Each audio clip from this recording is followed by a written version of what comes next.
Mr. President, we so appreciate you giving us an hour of your time. I want to start by addressing the elephant in the room, sir. A lot of people did not think it was appropriate for you to be here today. You have pushed false claims about some of your rivals, from Nikki Haley to former President Barack Obama, saying that they were not born in the United States, which is not true. You have told 4 congresswomen of color who were American citizens to go back to where they came from. You have used words like animal and rabid to describe black district attorneys. You've attacked black journalists, calling them a loser, saying the questions that they ask are, quote, stupid and racist. You've had dinner with a white supremacist at your Mar-a-Lago resort. So my question, sir, now that you are asking black supporters to vote for you, why should black voters trust you after you have used language like that? Well, first of all, I don't think I've ever been asked a question in such a horrible manner. First question. You don't even say, hello, how are you? Are you with ABC? Because I think they're a fake news network, a terrible network. And I think it's disgraceful that I came here in good spirit. I love the black population of this country. I've done so much for the black population of this country, including employment, including opportunity zones with Senator Tim Scott of South Carolina, which is one of the greatest programs ever for black workers and black entrepreneurs. I've done so much, and and I say this, historically black colleges and universities were out of money, they were stone cold broke, and I saved them and I gave them long-term financing, and nobody else was doing it.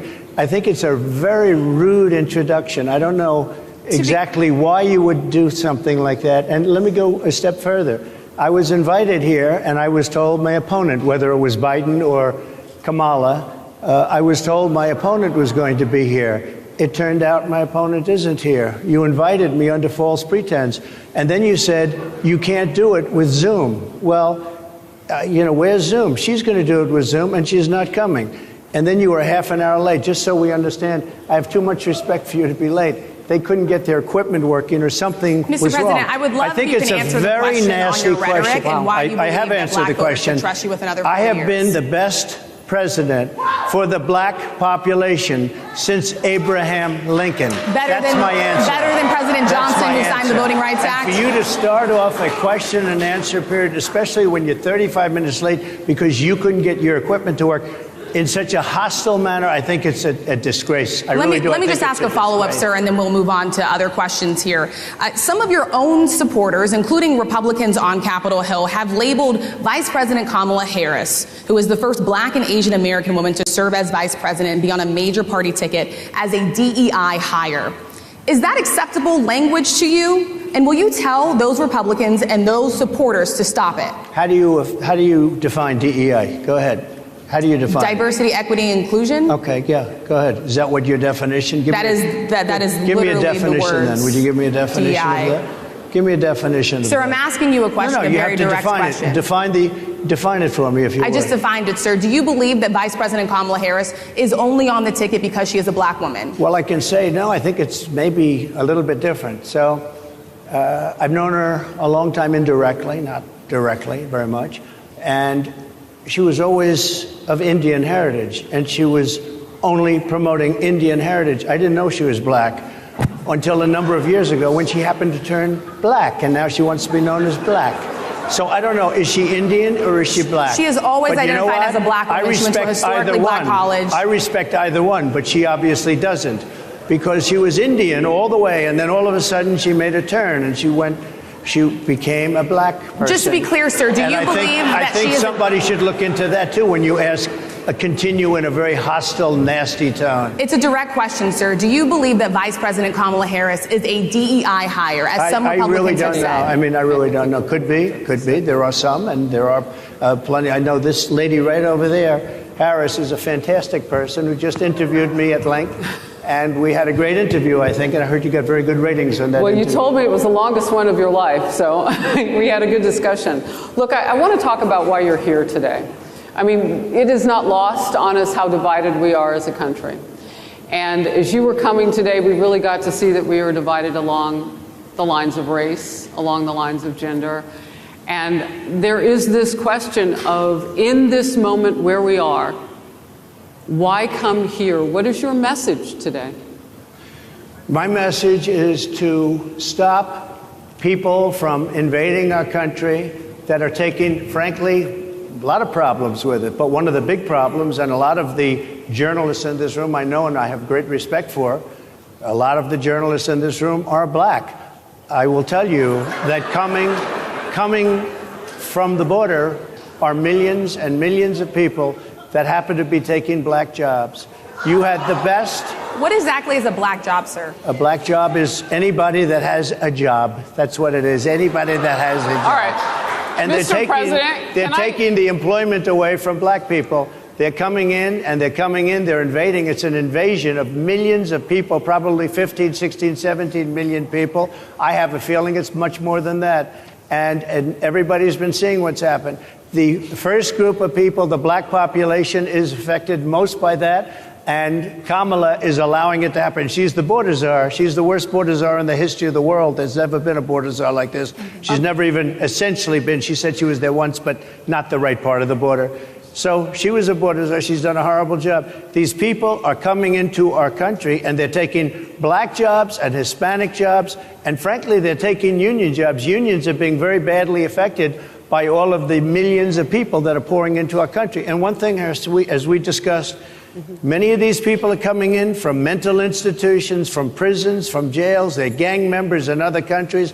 Other countries are setting loose their prisoners. They're opening up their prisons and their mental institutions, and they're taking their bad people, drug dealers, gang members, and they're bringing them into the United States. And by the way, their crime rate is going down, and our crime rate is going to be a disaster. Mr. President, I want to get into how you address some of the issues with black communities. And I say that plural because we live in communities of color that are different. We're not all the same. We don't vote the same. We don't think the same. True. It's not monolithic.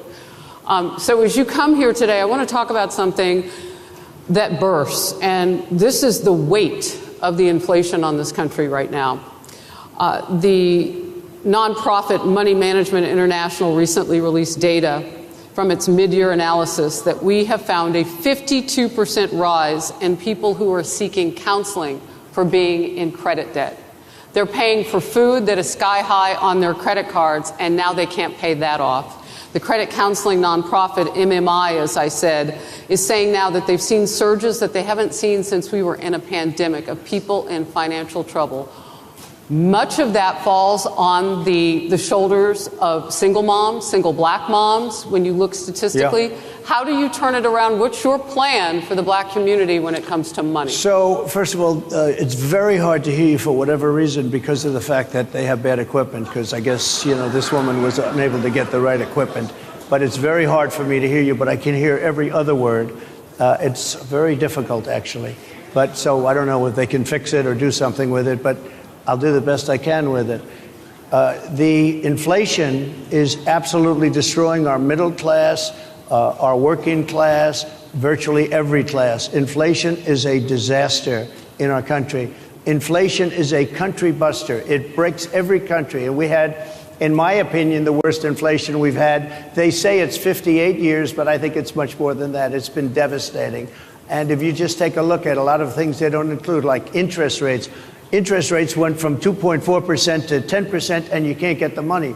People can't buy houses. They no longer have the American dream. Young people, young black people, they don't have the American dream anymore. They can't buy a house. They can't borrow the money because of the cost of the money. They can't buy it because of the cost of housing, because of the cost to build it, because of inflation.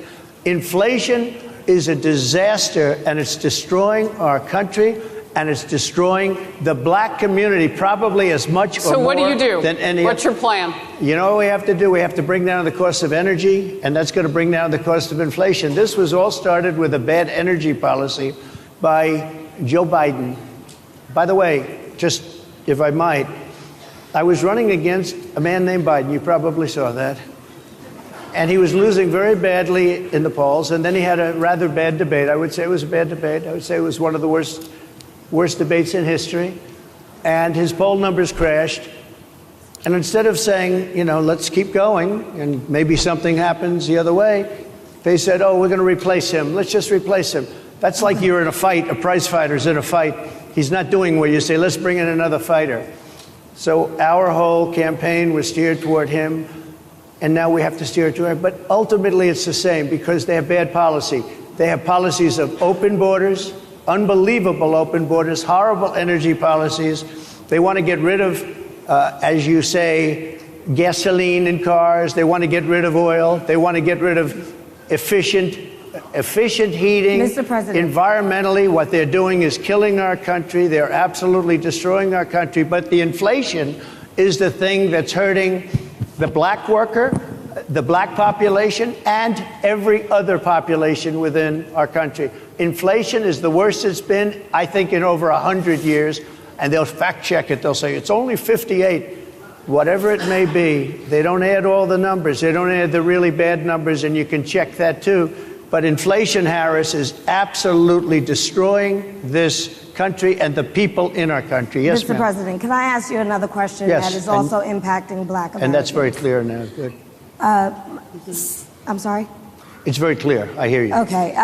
So Sonia Massey, someone from Illinois, an unarmed black woman, was shot the other day in her home by a deputy sheriff. The deputy has since been charged with murder. You've said police would get immunity from prosecution if you win. Why should someone like that officer have immunity, in your opinion? Immunity? Immunity. I don't know the exact case, but I saw something, and it didn't look good to me. It didn't look good to me. Are you talking with the water, right? Yeah, well, police unions are not backing this person either. Okay. But again, why would... They're going to be charging the officer. I guess they're charging the officer. So why should he receive immunity? Well, he might not. I mean, it depends. It depends on what happens. I'm talking about people that are much different cases than that. We need people to protect ourselves. And by the way, in Chicago, as an example, a few weeks ago, July 4th weekend, they had 117 shootings and 17 deaths. Nobody wants that. Nobody wants that. We need to have our police officers have the respect and dignity back.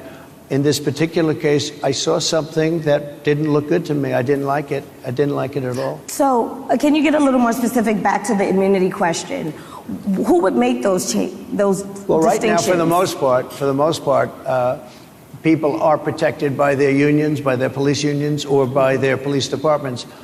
But I'm saying if I felt, or if a group of people would feel that somebody was being unfairly prosecuted because the person did a good job maybe with crime, or made a mistake, an innocent mistake. There's a big difference between being a bad person and making an innocent mistake. But if somebody made an innocent mistake, I would want to help that person. What would those exceptions be? What would determine an innocent mistake? You go after somebody and it's a very close call and it's very dangerous. And they have, the policeman's life and woman is a very difficult thing because sometimes you have less than a second to make a life and death decision. And sometimes very bad decisions are made.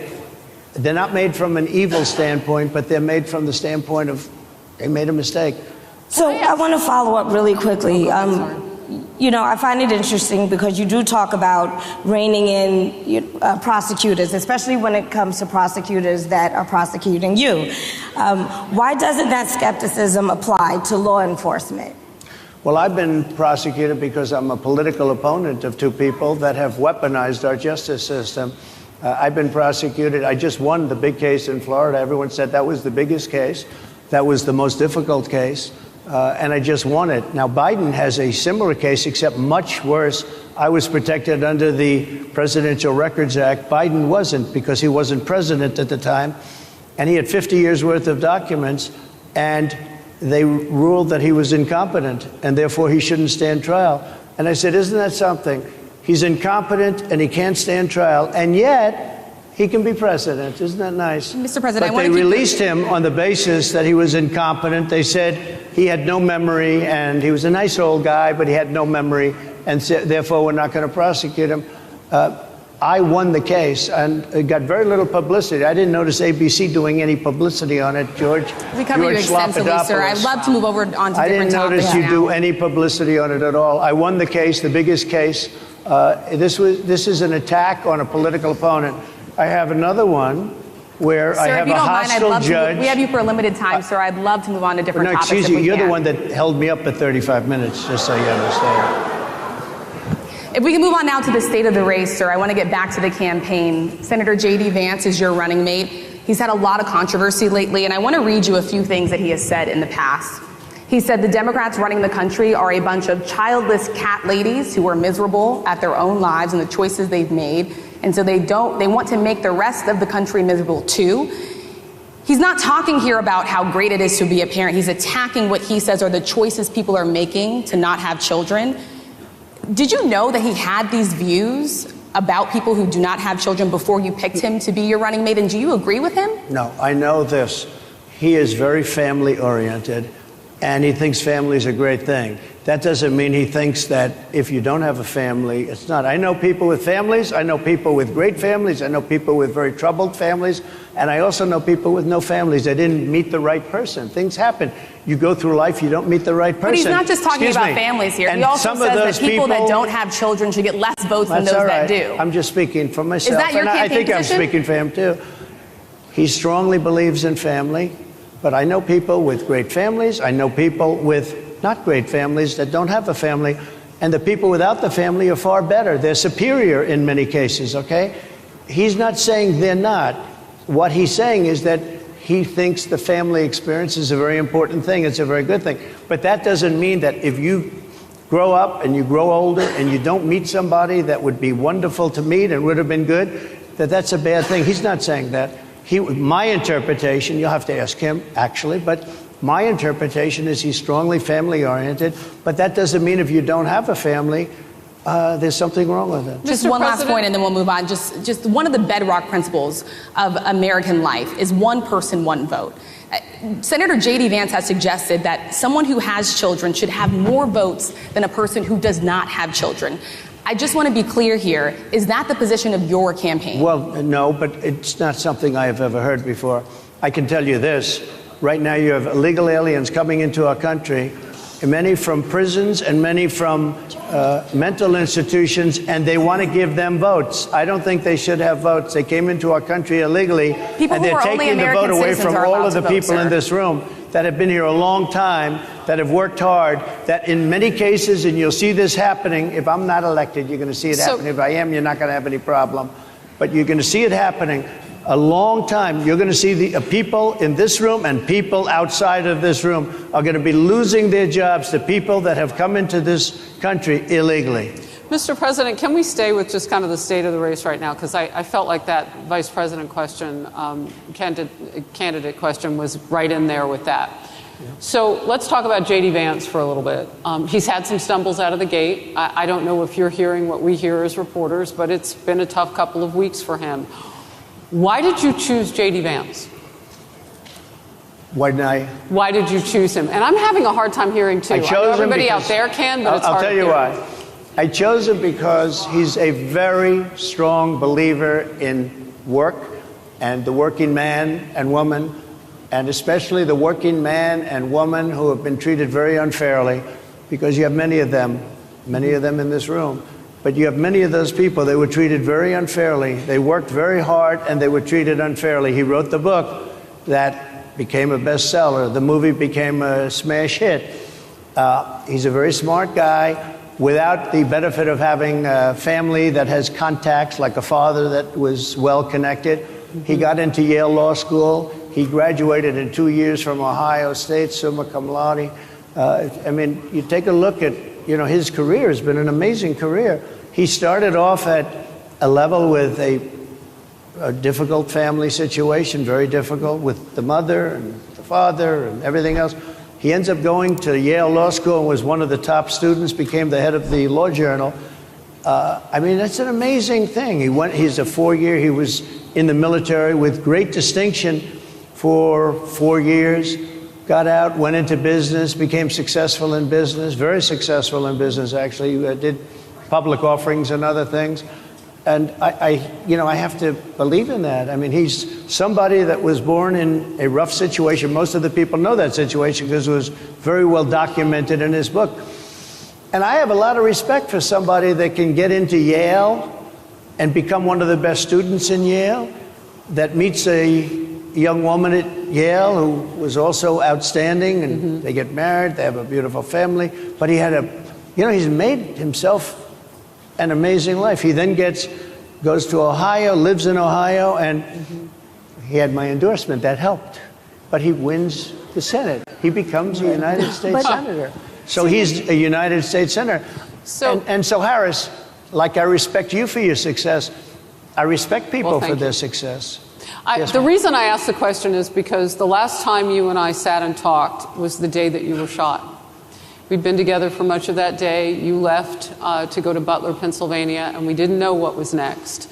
Yeah. And 2 days after that... I cannot understand. Your microphone I know, is so it is muffled. really hard for me to understand it's just, you too. I can understand you perfectly. Because she's closer. I can understand you. I'm happy to hear that, sir. But I can't really understand, Harris. I have a few more questions. Because of the distance, and the mics are really in lousy shape, but I cannot understand Are you asking a question? what you're saying. So what I wanted to say was the last time we spoke, you said some words that were prophetic because I asked you who you wanted to choose for vice president.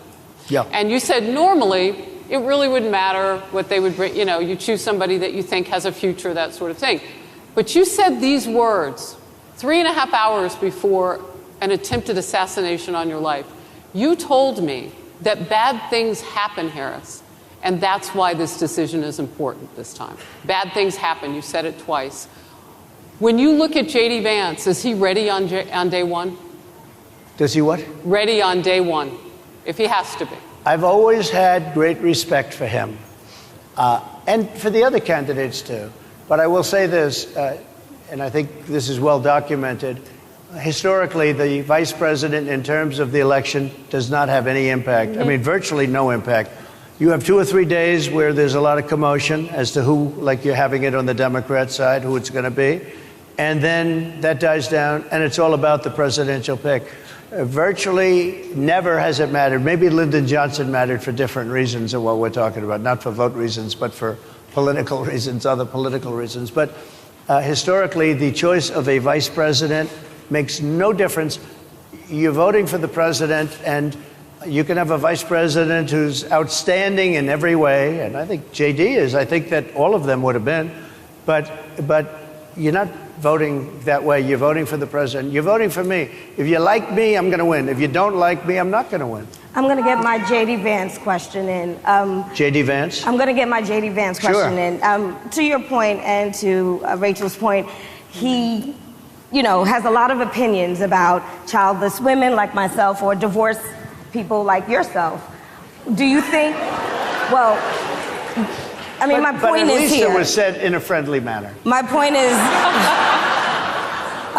do you think the Republican Party is getting a little bit too judgy about people's lives when you think about abortion or when you think about what J.D. Vance is saying?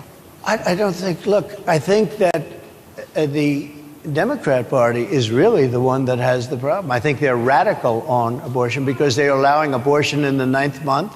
They're allowing the death of a baby after the baby is born, based on the governor of Virginia. Based on the governor of Virginia, they're allowing the death of the baby after it's born. They're allowing abortions in the 8th and 9th month. Well, Democrats have denied. I think they're right. And I think the Republican Party is actually much less. I think I've made them much less radical, perhaps, but the Republican Party, what we're doing is bringing it back to the states where everybody wanted it. Democrats, Republicans, liberals, conservative, everybody wanted abortion brought back. They didn't want Roe v. Wade in the federal government. They wanted it, everybody. But the majority of Americans oppose Roe v. Wade being overturned. They don't know about this. Right now they're voting. It brought it back to the states. Now, I happen to believe in the 3 exceptions. Ronald Reagan believed with rape, incest, life of the mother. I do. I think most people do. I think most Republicans do also. But if you take a look, right now they're doing, it's an amazing thing, out of the federal government, it's in states, and people are voting. And I will say, Ohio is let's call it a more liberal version, has been approved. Kansas, the same thing, a little bit surprising to a lot of people. But the people are now voting, and it's taking this issue that's been going on for 52 years and has torn our country apart, and it's giving it to the people to vote on. And they're voting. And many states have already voted. Others are in the process of voting. And it's bringing it back to the people and a vote of the people. And it's not at all radical. And again, you have to follow your heart. I happen to believe in the three exceptions. Most people believe in the three exceptions. Most Republicans believe in the exceptions. But they don't want to see an abortion in the 9th month or the 8th month. Almost everybody agrees to that. And they certainly don't want to see, in the case of the governor of Virginia, the former governor, I might add, who said, we set the baby aside and then we decide what to do. Meaning, what do? We execute the baby. That's a radical, horrible position. And some people want that. I don't want it. Most people don't. Thank you. Can I just pivot really quickly to another question about, you brought up health, Harris. You're an active man. We see you golfing all the time. But if you win, you'll still be president at 82, which is older than Biden is right now. But not mentally. Look, mentally. Here's the question. He's shot. But most people, I know many people in their 80s and their 90s that are in great shape. Some of our greatest leaders. You look at throughout the world history, the greatest leaders, some of the greatest leaders in the world were in their 80s. But here's the question. Would you consider stepping down if you felt that your health was declining? Or would you? Oh, absolutely. And who would I think I'd know. How would you make that decision? I think I'd know. Look, if I came onto a stage like this and I got treated so rudely as this woman treated me. Oh, my goodness. And I'm fine with it because she was very rude, sir. Very rude. That wasn't a question. She didn't ask me a question. She gave a statement. That wasn't a question. I repeated your statement, sir, actually. You said you would. You would. Oh, make that absolutely. decision If I step thought down. that I was failing in some way, I want people to be sharp. I'll go a step further. I want anybody running for president to take an aptitude test, to take a cognitive test. I think it's a great idea. And I took 2 of them and I aced them. Well, I took 2 of them. But let me ask you. I would like to have people running for president, and I don't mean because they're 75 or 85. I think anybody running, I'd like to do it. People say it's not constitutional. I would like to have something passed where you can do it. I think we should know. I mean, I've watched what's happened in the last couple of years under this gentleman, and our country is a mess. We have inflation. We have the millions of people falling in. We have Afghanistan, which was the worst, most embarrassing moment in the history of our country. What he has done to our country, and her too, what they've done to our country, she has been a horrible vice president. She's considered the worst vice president in the history of our country. Mr. Don't mean to interrupt you, but would you consider taking the cognitive test? Mr. President. I would love to and do make it. it public. Well, I've already taken 2 of them, but I'll do it again. Mr. President, how do you intend to... I suggested, Harris, that let's take one. I said, Joe and I will go and take a cognitive test. Now, I'd do it with her, too. I would do it with her also. You know what? She failed her law exam. She didn't pass her law exam, so maybe she wouldn't pass the cognitive test. Mr. President, are you saying she wouldn't pass? Just to be clear, I'm just giving you the facts. To be clear, you don't think Harris? How do you intend? She didn't pass her bar exam, and she didn't think she would pass it, and she didn't think she was going to ever pass it.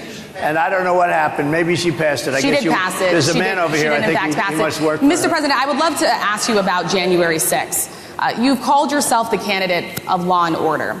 Yeah. When Time Magazine asked you if you would consider pardoning all the rioters, you said, yes, absolutely. Sure. You called them patriots.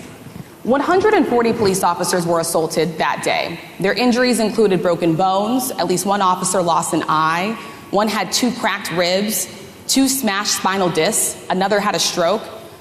Were the people who assaulted those 140 officers, including those I just mentioned, patriots who deserve pardons?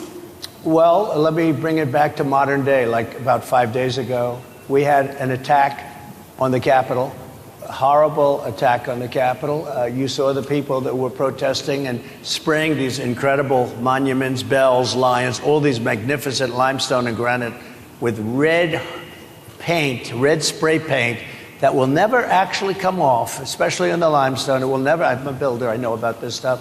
It'll never, you'll see it in 100 years from now. They viciously attacked our government. They fought with police. They fought with them much more openly than I saw on January 6th. What's going to happen to those people? What's going to happen to the people in Portland that destroyed that city? But sir, my question is on those. What's going to happen to the people that tried to My question is on those burn rioters who assaulted officers. You have to would you pardon what's those going to people? happen? Oh, absolutely, I would. You would pardon innocent, those? If they're innocent, I would pardon them. They've been convicted. And by the way, the Supreme Court just well, they were convicted by a very tough system. How come the people that tried to burn down Minneapolis, how come the people that took over a large percentage of Seattle, how come nothing happened to them? How come the people sir, we're talking about people that were seen beating officers with flagpoles, dragging them down the stairs. They're on video. Have you seen that video, sir? Oh, really? Well, you would pardon those rioters? They shot a young lady in the face who was protesting. They shot her in the face. You know, nobody died that day. You do know that. But people died in Seattle. Nobody died, but people died in Minneapolis. You know, people died in Minneapolis. And nothing happens, and nobody ever talks, and nothing happens to those people. But you went after the J6 people with a vengeance. And I'll tell you what about the cops that were, and I'm all for the police, as you know, but what about the police that are ushering everybody into the Capitol? Go in, go in, go in. What about that? Look, nothing is perfect in life. But you have people from Minneapolis, you have people just from 5 days ago in Washington, D.C. They were having fistfights and fighting with the police. They were spraying and destroying, they were desecrating our monuments in Washington, D.C. 5 days ago, and nothing happened to them. And you can't have two systems of justice. That's why they went after me as a political opponent, because they felt they couldn't win without doing that. And we're going to win our cases, and we're going to be vindicated. But I have to spend a lot of time on that and money. That's what they want. After the election, they won't care. Although in my case, I think they probably will, because the hatred is pretty deep. But I'll tell you, they went after me as a political opponent. That's never happened in our country before, and it sets a terrible, terrible precedent. What do you do on day one if you win? What's your first thing? What do? I close the border. And I do two things, because I can do a lot of things simultaneously. I close the border. We don't want people coming in. We want people to come in, Harris, but they have to be vetted. They have to be checked. They have to come in legally. I want people to come into our country, but they have to be vetted. They have to be checked. So when you say, what do I do? That, and I drill, baby, drill. I bring energy way down. I bring interest rates down. I bring inflation way down, so people can buy bacon again, so people can buy a ham sandwich again, so that people can go to a restaurant and afford it. Because right now, people can't buy food. Your grocery bills are up 40, 50, 60%, right? She's agreeing to me. Oh, she's agreeing. Thank you. I like you very much. Mr. President, I think we are. But it's true. Your grocery bills are up. And then they're mandating that you buy an all-electric car. You know, Elon Musk endorsed me, and he's a friend of mine. He's a good guy. He's a smart guy. But I'm against everybody having an electric car, okay? I'm very much against that. You have to be able to, if you want a hybrid or if you want a gasoline-propelled car. But, you know, we have more liquid gold, gasoline, oil, under our feet than any other country. More than Saudi Arabia, more than Russia, more than any other country. I want to use it. I want to use what we have. I want to bring down prices, bring down costs, and I also have to stop the invasion. And remember, they're taking your jobs. These people coming in are taking your jobs. Project 2025. I think we have to leave it there by the Trump team. All right. So leave it. That is the last word. Thank you so much, Mr. Trump, for coming today and joining us. Well, thank you very much. They've been telling us. Thank you. Thank you, everybody, very much. Great honor. Thank you, Mr. President.